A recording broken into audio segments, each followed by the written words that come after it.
Dear students, আজ আমি তোমাদের সঙ্গে আলোচনা করব system of particles and rotational motion. এই চ্যাপ্টারের অন্তর্ভুক্ত একটা ছোট্ট টপিকস, সেটা হচ্ছে relation between angular momentum and torque. এটা ক্লাস 11-এর সিলেবাসে রয়েছে। তো আমি তোমাদের সঙ্গে আজ এই বিষয়টা নিয়ে আলোচনা করব এবং ভেরি শর্টকাট। তো দেখো,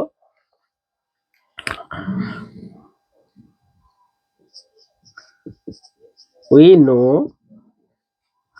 torque tau equal r cross f।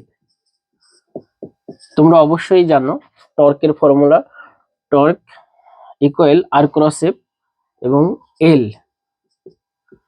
আর ক্রস পি। এটা 1 নম্বর, এটা 2 নম্বর। এই টর্কটা হচ্ছে মানে এই টাউটা হচ্ছে টর্ক, আর এলটা যেটা দেখতে পাচ্ছ এটা হচ্ছে অ্যাঙ্গুলার মোমেন্টাম। তো এখন দেখো আমরা কি করব, এই 2 নং সমীকরণকে, 2 নং ইকুয়েশনকে টাইমের রেসপেক্টে আমরা কি করব, ডেরিভেশন করব বা ডেরিভেটিভস করব। দেখো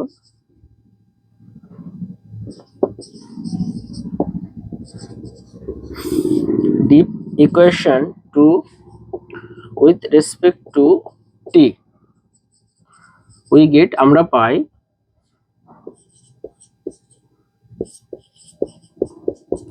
তোমরা অবশ্যই জানো, তোমরা ফার্স্টেই ম্যাথমেটিক্যাল ফিজিক্সের ভেক্টরটা ডিটেইলস পড়েছো।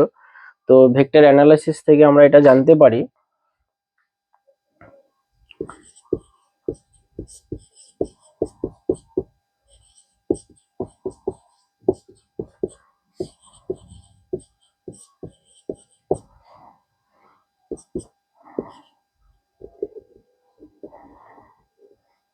দেখো আর কে টাইমের রেসপেক্টে আমরা যদি ডেরিভেটিভ করি তাহলে কি পাবো, আমরা ভেলোসিটি পাবো।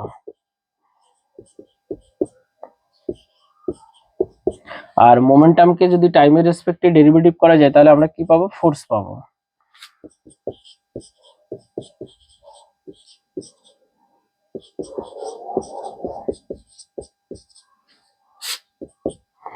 এবার দেখো V, vector V cross vector V, দুটো সেম ভেক্টরের ক্রস প্রোডাক্ট কি হয়, 0 হয়।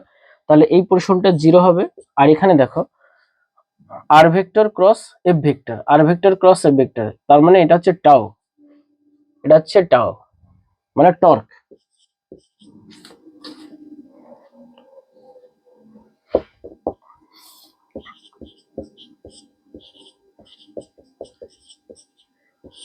এটাই হচ্ছে relation between angular momentum and torque. আমি উপরে লিখে দিচ্ছি, যদি নিচে দেখা না যায়।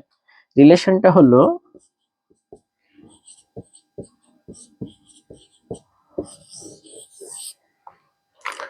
তাহলে ডিয়ার স্টুডেন্টস, আশা করি তোমরা বুঝতে পারছো এটা হচ্ছে পৃথিবীর সবথেকে শর্টকাট মেথড। এর থেকে আর শর্টকাট মেথড হয় না, মানে ভীষণই সহজ। যদি তোমাদের ভেক্টরের চ্যাপ্টারটা ডিটেইলস পড়ে থাকো তাহলে তোমরা এটা দেখা মাত্রই বুঝতে পারবে এবং তোমাদের সারা জীবন মনে থাকবে। তো আজ এ পর্যন্ত ডিয়ার স্টুডেন্টস, পরবর্তীতে কোনো ছোট্ট বিষয় নিয়ে বা ছোট্ট টপিকস নিয়ে আবার কথা হবে। বেস্ট অফ লাক, ভালো থেকো।